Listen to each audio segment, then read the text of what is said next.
जय हिंद दोस्तों, कैसे हैं? उम्मीद करता हूँ आप सभी अच्छे होंगे। आपकी प्रिपरेशन अच्छी चल रही होगी। हम कर रहे थे राजस्थान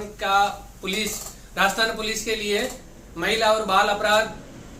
इससे संबंधित टॉपिक जो हमारे एग्जाम के पॉइंट ऑफ व्यू से काफी इंपॉर्टेंट है, जिसमें से कम सीधे 10 नंबर का क्वेश्चन है वो हमारे यहाँ से पढ़ने वाले हैं। तो हमने कल इसकी 2 क्लासें हमारी होगी। आज तीसरी क्लास हम इसके अंदर करने जा रहे हैं। पहली इंट्रोडक्शन की क्लास थी, जिसके अंदर मैंने मोटा मोटी आप लोगों को बताया था कि इसके अंदर किस टाइप से हम स्टडी करेंगे, किस टाइप के आपके क्वेश्चन बनेंगे और ये क्या बाल अपराध और महिला अपराध क्या होता है, क्या नहीं होता है, इसके बारे में हमने जानकारी ली थी।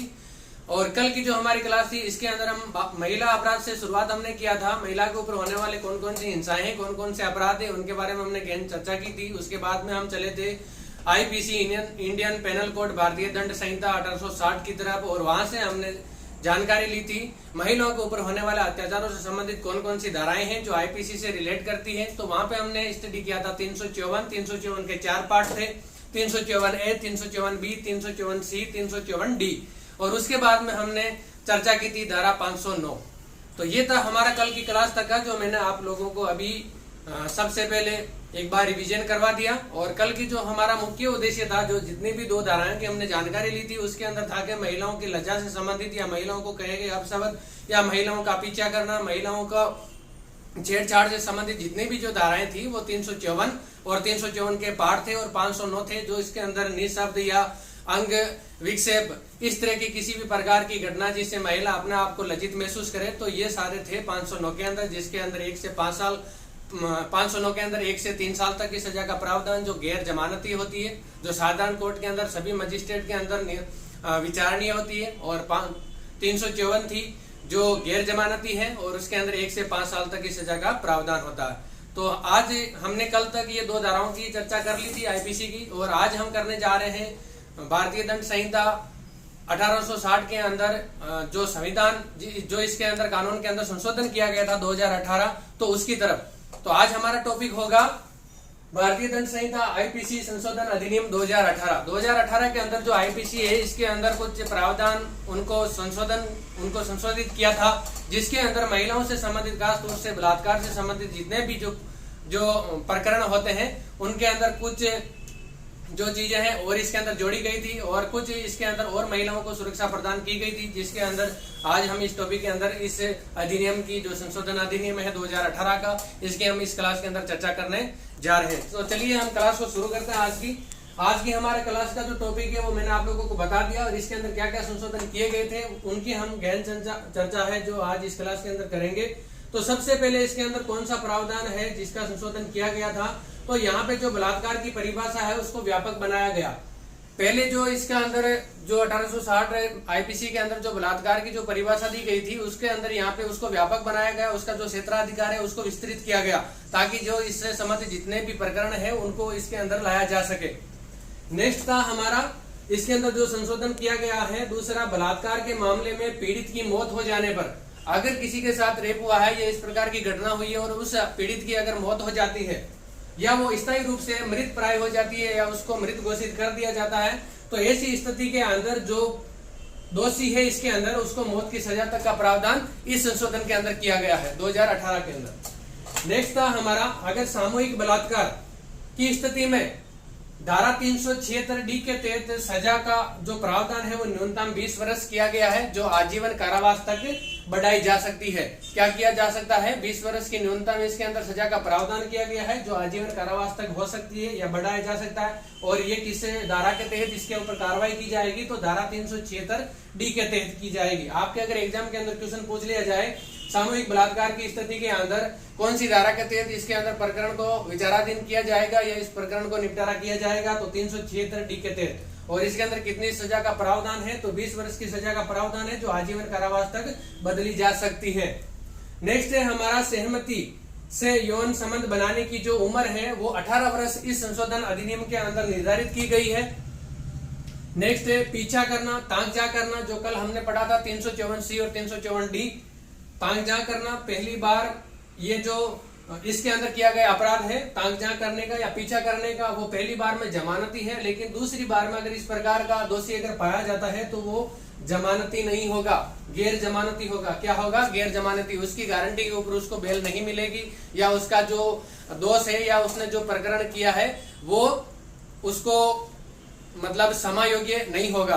तो ये था हमारे कुछ पॉइंट जिनका संशोधन इस अधिनियम के तहत किया गया है। आप इसको नोट डाउन कर लीजिए या स्क्रीनशॉट ले लीजिए। बाकी जो इसका जो और संशोधन इसमें अंदर हुए हैं वो हम नेक्स्ट स्लाइड के अंदर करने जाएंगे।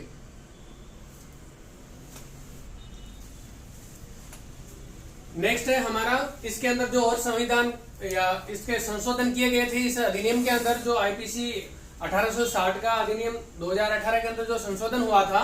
इसके अंदर जो और संशोधन इसके अंदर किए गए थे वो हम अभी और इसकी चर्चा करेंगे। इसके अंदर फिर ये प्रावधान किया गया है कि तेजाबी हमला, आपने सुना होगा जिस प्रकार से अपराध किए जाते हैं जिसके अंदर बलात्कार हुआ, चाहे और किसी प्रकार के रेप या और भी जैसे कई प्रकार के प्रकरण हैं जो इसके तहत महिलाओं के ऊपर अपराध किए जाते हैं। इसके अंदर एक तेजाबी हमला जो पिछले सालों से काफी बढ़ गया है। आप लोगों ने सुना होगा कहीं महानगर दिल्ली हुआ, चाहे मुंबई हुआ, चाहे ऐसे कई भी बहुत सारे महानगर है जहाँ पे ये तेजाबी हमला आम बात हो गई है। इसके तहत क्या किया जाता है, जो अपराधी होता है वो तेजाब की बोतल रखता है और जो भी महिला या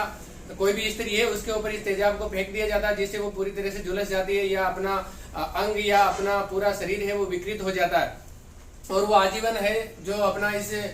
पीड़ा से ग्रसित हो जाती है। तो इसका भी इस अंदर जो अधिनियम है इसके संशोधन के अंदर इसका भी प्रावधान किया गया है। तो इसमें क्या प्रावधान किया गया है कि तेजाबी जो हमला है,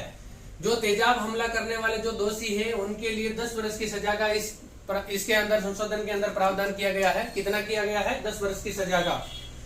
और इसके अंदर अगर पीड़ित जो पक्ष है या पीड़ित जो स्त्री या महिला है उसको आत्मरक्षा का अधिकार प्रदान करने के लिए, यानी कि उसको अपनी आत्मरक्षा की जा सके, ऐसा उसके लिए कोई प्रावधान हो जिसके तहत वो अपना बचाव कर सके। तो ऐसा बचाव के लिए जो तेजाबी हमला करते हैं, और ये जो तेजाबी हमला होता है इसको एक अपराध के रूप में व्याख्या की गई है। इतने दिन इसको अपराध के रूप में नहीं लिया गया था, लेकिन इस संशोधन के बाद में या इस संशोधन के द्वारा जो तेजाब का जो हमला किया जाता है उसको भी महिलाओं के ऊपर किया जाने वाला एक अपराध या किया जाने वाला एक कृत्य जो समाज के द्वारा स्वीकार्य नहीं है, इस श्रेणी के अंदर इसको भी ले लिया गया है, जिसके तहत 10 वर्ष की सजा का प्रावधान किया गया है। नेक्स्ट है प्रावधान किया गया कि इसी के अंदर तेजाबी हमले के अंदर ही ये और प्रावधान किया गया है कि अस्पताल बलात्कार व तेजाब हमले से पीड़ित स्त्री या महिला जिसको तुरंत प्राथमिक सहायता निःशुल्क उपचार उपलब्ध कराएंगे। ये अस्पतालों को बाउंड किया गया है कि आप लोग जो भी स्त्री या महिला है ये बलात्कार या तेजाब हमले से अगर पीड़ित है या ग्रसित है या उसके ऊपर ऐसा कोई हमला हुआ है तो उसको आप तुरंत प्राथमिक सहायता उपलब्ध कराएंगे और उसका निःशुल्क उपचार उपलब्ध उसको कराएंगे। वे ऐसा अगर ऐसा अस्पताल या ऐसे कर्मी जो ऐसा संगठन है जो ऐसा करने के अंदर अगर विफल होते हैं या ऐसा मुहैया जो सुविधा है वो नहीं करवा पाते हैं या उसके अंदर विफल होते हैं तो उनके लिए भी सजाओं का प्रावधान इस संशोधन के तहत किया गया है। नेक्स्ट है हमारा कानून में कम से कम 7 वर्ष की सजा का प्रावधान किया गया है इस मामले के अंदर, और 7 वर्ष की सजा का प्रावधान किया गया है जो प्राकृतिक जीवन काल, यानी कि जिसको ऐच्छिक मृत्यु, जब तक ऐच्छिक मृत्यु नहीं बोल सकते हैं, जो प्राकृतिक मृत्यु होती है जहां तक मनुष्य का जीवन काल चलता है उस जीवन काल तक इस सजा का प्रावधान को आगे बढ़ाया जा सकता है। यदि दोषी अगर ऐसे दोष के अंदर संलिप्त होने वाले व्यक्ति अगर कोई पुलिस अधिकारी है, चाहे वो लोक सेवक है, लोक सेवक से आप समझ सकते हैं कि कोई भी सिविल सर्विस से रिलेटेड कोई भी पर्सन हो, या सशस्त्र बलों जो आर्म्ड फोर्स के अगर किसी भी प्रकार के व्यक्ति हो, या कोई प्रबंधन संस्थान हो, या अस्पताल के कर्मचारी हो, अगर ऐसे भी इसके अंदर अगर दोषी पाए जाते हैं तो उनके ऊपर ये 7 वर्ष की सजा और प्राकृतिक जीवन काल तक बढ़ाई जा सकती है। ऐसी संभावनाओं के साथ साथ उसके ऊपर जुर्माना भी आरोपित किया जाएगा। ये है इसके अंदर कुछ और प्रावधान किए गए हैं जो इस संशोधन के द्वारा इसके अंदर जोड़े गए हैं, जिसके तहत महिलाओं को और सुरक्षित बनाने का जो प्रयास है वो सरकार के द्वारा या हमारे संविधान के द्वारा किया गया है। तो आप इसका स्क्रीनशॉट ले लीजिए। इसका कुछ 1-2 जो संशोधन और है जो हम आगे की स्लाइड के अंदर और पढ़ेंगे। तो नेक्स्ट है हमारा, अभी हमने पढ़ा जितने भी इसके अंदर संशोधन किए गए अधिनियम 2018 के तहत, तो उसके अंदर कुछ और बच गया। इसका जो पार्ट है वो लास्ट पार्ट यही है। इसके बाद में हमारा भारतीय दंड संहिता आईपीसी संशोधन अधिनियम 2018 वो कंप्लीट हो जाएगा, जो महिलाओं के अधिकार या महिलाओं के अत्याचार या महिलाओं के अपराध से संबंधित जो संशोधन इसके अंदर हुए थे वो हम इसके अंदर कंप्लीट कर लेंगे। तो इसके अंदर जो नेक्स्ट संशोधन किया गया है वो क्या किया गया है, और ये काफी इंपॉर्टेंट भी है। कानून में भारतीय साक्ष्य अधिनियम, कानून के अंदर एक भारतीय साक्ष्य अधिनियम है जिसकी चर्चा हम आगे करेंगे हमारी इसी सीरीज के अंदर। वहां से मैं आप लोगों को अच्छी तरह से समझा दूंगा कि जो साक्ष्य अधिनियम है वो क्या होता है, जिसके अंदर किसी के प्रति गवाह या पेश करना या गवाही देना, ये जितने भी है वो इसके अंदर साक्ष्य अधिनियम के अंतर्गत आएंगे, जो हम चर्चा आगे की क्लास के अंदर हमारी करेंगे। तो इस अधिनियम के अंदर इसमें संशोधन किया गया है। इस संशोधन के तहत, जिसके तहत बलात्कार पीड़िता को यदि वे स्थायी, एक एक वर्ड के ऊपर आप गौर कीजिएगा, एक एक वर्ड को मेरे ध्यान दीजिएगा, क्योंकि अगर आपके एग्जाम के अंदर हूबहू अगर ये पैराग्राफ दे दिया जाए और अगर पूछ लिया जाए कि ये कौन से संशोधन अधिनियम का भाग है या कौन से संशोधन अधिनियम के अंदर ये प्रावधान किया गया है, तो आपको ये एक एक वर्ड ध्यान में होने चाहिए। और यहाँ से क्वेश्चन 100% आएंगे 10 नंबर के राजस्थान पुलिस के अंदर। तो लेकिन इसके अलावा भी जितने भी एग्जाम है, जो चाहे राजस्थान गवर्नमेंट के हो, चाहे किसी भी सेंट्रल गवर्नमेंट या किसी भी स्टेट गवर्नमेंट के हो, तो वहां पे अगर महिला और बाल अपराध से संबंधित अगर कोई भी टॉपिक है तो या नहीं भी है तो भी यहाँ से क्वेश्चन 100%, एक दो क्वेश्चन 100% बनते हैं। तो इसके अंदर क्या प्रावधान किया गया है, इस साक्ष्य अधिनियम में संशोधन के तहत, जिसके तहत बलात्कार पीड़िता को यदि वे अस्थायी रूप से मानसिक व शारीरिक, इसके अंदर दो वर्डिंग दिया हुआ है, जिसका दो प्रकार से यहाँ पे विवरण दिया है या व्याख्या की है कि जो कोई भी पीड़िता है जो बलात्कार से पीड़ित हुई है, वो स्थायी या अस्थायी रूप से, परमानेंट हो चाहे टेम्परेरी हो, और मेंटली या फिजिकली, मानसिक या शारीरिक रूप से अगर वे असक्षम हो गई हो, वो सक्षम नहीं हो किसी भी काम को करने के लिए या अपने शारीरिक जीवन का निर्वाह करने के लिए, अगर वो सक्षम नहीं रही है, चाहे वो शारीरिक रूप से हो, चाहे मानसिक रूप से हो, चाहे अस्थायी रूप से हो, चाहे स्थायी रूप से हो, तो उसे अपना बयान, अगर उसे अपना स्टेटमेंट देना हो या अपना बयान अगर दर्ज कराना हो, तो वो विभिन्न प्रकार से अपना बयान दर्ज करा सकती है। उसका ये प्रावधान इस संशोधन के तहत किया गया है। तो वो द्विभाषियों, अगर दो भाषा को अंदर जानने वाले, जैसे आपने देखा होगा कि किसी की आंखें नहीं है या कोई लिख नहीं पाता, तो उसको एक किसी का हेल्पर दिया जाता है, एक व्यक्ति हेल्प के लिए दिया जाता है कि वो उसको बोलता है और वो उसको लिखता है। तो ऐसे द्विभाषी व्यक्ति या विशेष एजुकेटर, या बहुत ही विशेष एजुकेटर हो, चाहे बहुत विशेष प्रकार से एजुकेट करने वाले व्यक्ति हो, उनकी मदद से, ये इन लोगों की मदद से वो न्यायिक मजिस्ट्रेट, जो मजिस्ट्रेट होगा, उसके समक्ष अपने बयान है वो दर्ज कराने की अनुमति इस